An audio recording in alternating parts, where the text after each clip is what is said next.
So, my dear friends, we are back. Yes, for all those people who are new to my channel, please check out my videos. My playlist is there. Day 1, day 2, day 3. We have covered different topics. Please go through it. And if you face any problem, please write to me in the comment section. And now, for those who have been regularly following my videos, there are 3 questions for you all related to the collective nouns. So I want you to tell me what is a collection of owls called, a collection of crows called, or a group of eagles called, right? The students who write the answers first would get to have their names featured in my next video, right?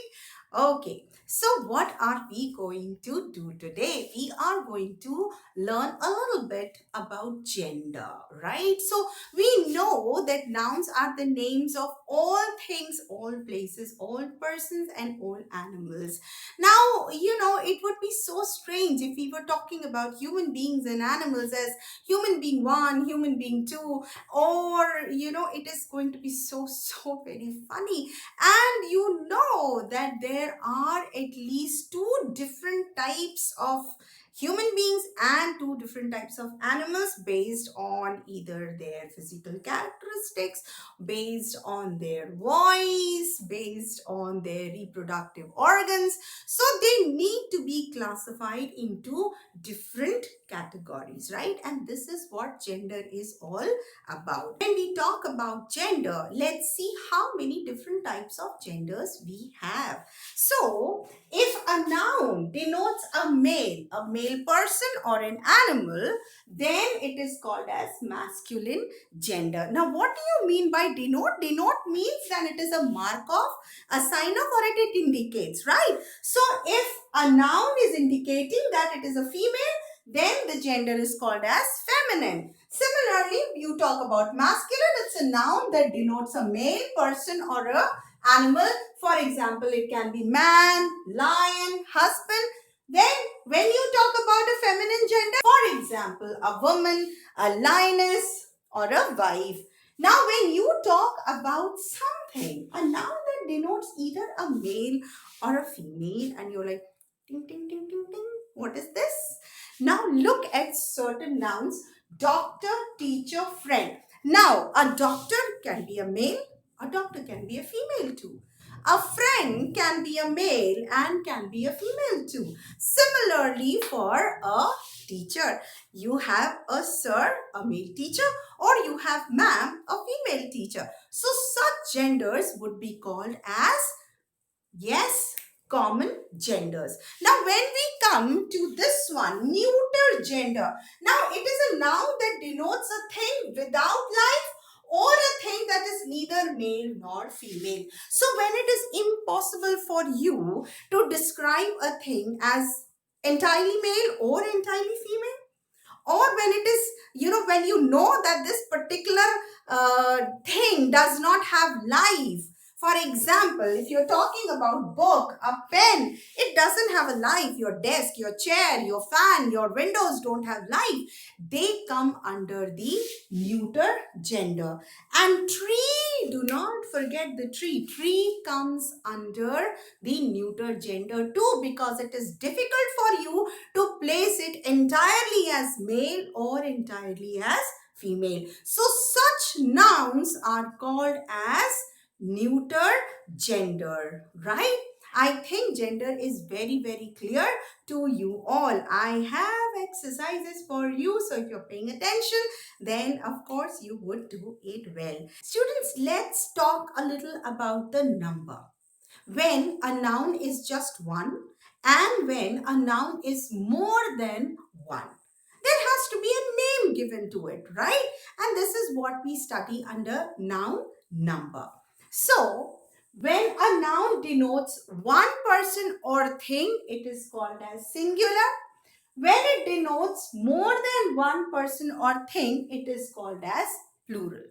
Now, this way we can make different nouns. But then there has to be some rules of creating or making a plural from a singular. Let us see what are those rules. Rule number 1 is very simple. You add an S to the name. For example, if you add S to boy, then it becomes the plural boys. So plurals are formed by adding S. Example, desk. Add S to it and you have more than one desk called as desks. Add S to chair, it becomes chairs, and you know what is that? It is more than one chair, that means it is a plural. Add S to cow, it becomes cows, and what happens? This is the plural of the word cow. Now you have a singular book, add S to it and it becomes books, which is the plural form of book. Most of the nouns would form their plurals from its singular by adding an S to the singular one. There are some nouns that will not form a plural like this. For these nouns, you have to look at the last one or two letters. For example, if it is ending in S, SH, CH, X or O, then the plural would be formed by adding an ES to the singular. Example, class. Look at this, the last letter is S. We have added ES to form its plural, classes. Similarly, look at the word brush. SH is the last, or they are the last two letters. We added ES to form the plural, brushes. Branch, last two letters are CH. We have added ES to form its plural, branches. Look at the word box. The last letter is X. We have added ES and formed boxes. In the same manner, we have added to the singular buffalo ES to form buffaloes as the last letter was O. As I said, English is a funny language, and I believe if you are a fan of Amitabh Bachchan, then you must have heard this dialogue. English is a funny language, and seriously, children, English is a funny language, and this one example is just going to tell you how actually funny it is. So look at this. We just discussed that if it is ending with O, then you need to add ES. But there are some nouns that end with O, but you simply add S to make plurals. For example, photo becomes photos. Piano, which is ending in O, becomes pianos by simply adding S. Similarly, logo, which is ending with O, becomes the plural logos by simply adding S. And solo, which has an O, simply becomes solos by simply adding S. Really? Yes, really. Children, this formation of plurals now really at times becomes very, very funny. It is at times interesting also. You know, for example, let us look at this one. When you look at the whole rule, it is like, OMG, how will I, ever remember? But actually, it is very, very easy. Now, let me read the rule for you. Nouns ending in Y preceded by a consonant form its plural by changing Y into I and then adding ES.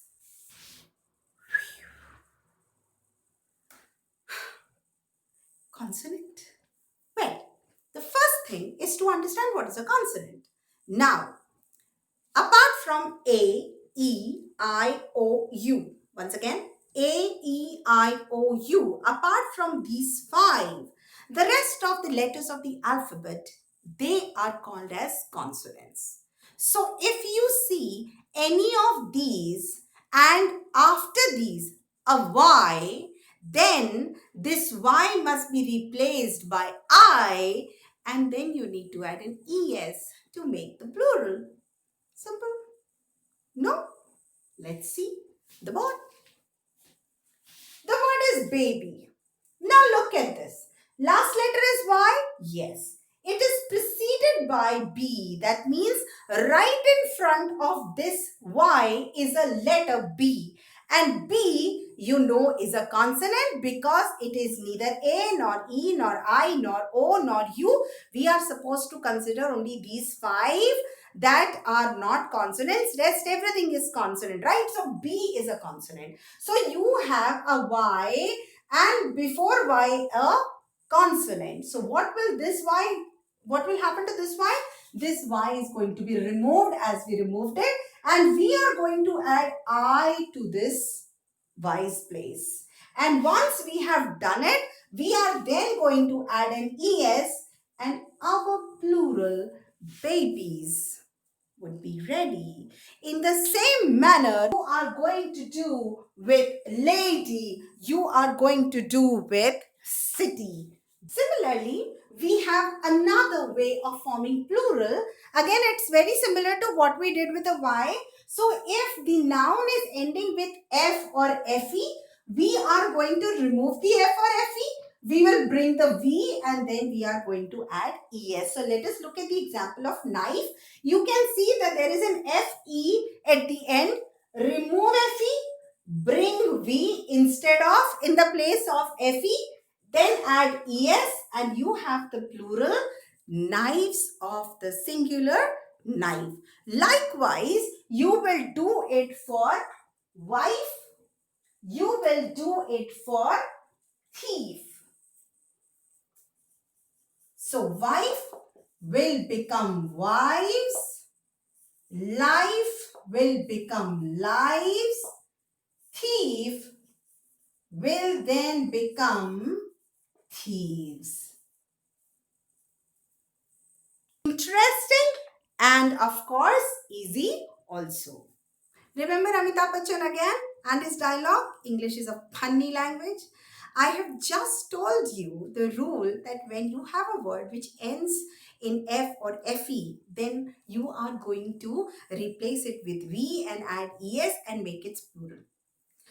But there are some nouns that end with F or FE, but their plural is formed by simply adding S. No jhanjit, nothing. Simply add S. Watch. Chief ends with F. Just add S. It becomes plural chief. Similarly to proof, add S and you have the plural of proof ready. Proofs. Safe, which means an almirah, you have an FE in the end. All you need to do is add S and you have the plural safes. Yes, this is how easy it is to make a plural from the singular. Students, now I come to the last topic and that is case.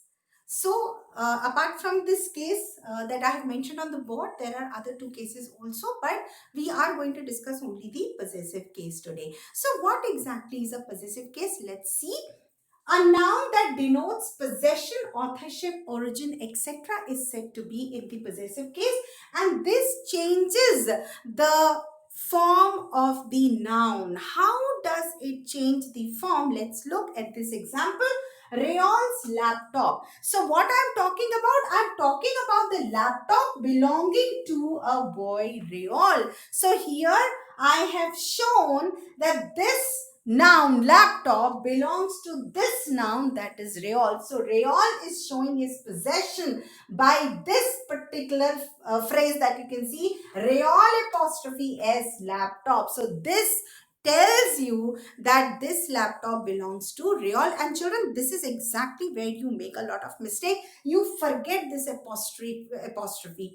This apostrophe shows the possession, it shows the ownership, it shows the authorship, and you forget that and you make it plural, which you have just seen what we discussed earlier, isn't it? So a plural is very different from an apostrophe S. I hope now it is very clear.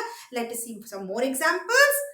Shakespeare's play. So what am I talking about? I am talking about the plays written by Shakespeare. He is one famous playwright. He's a dramatist and God knows what. And I am sure you must have read at least one story, one novel, one play by this eminent writer.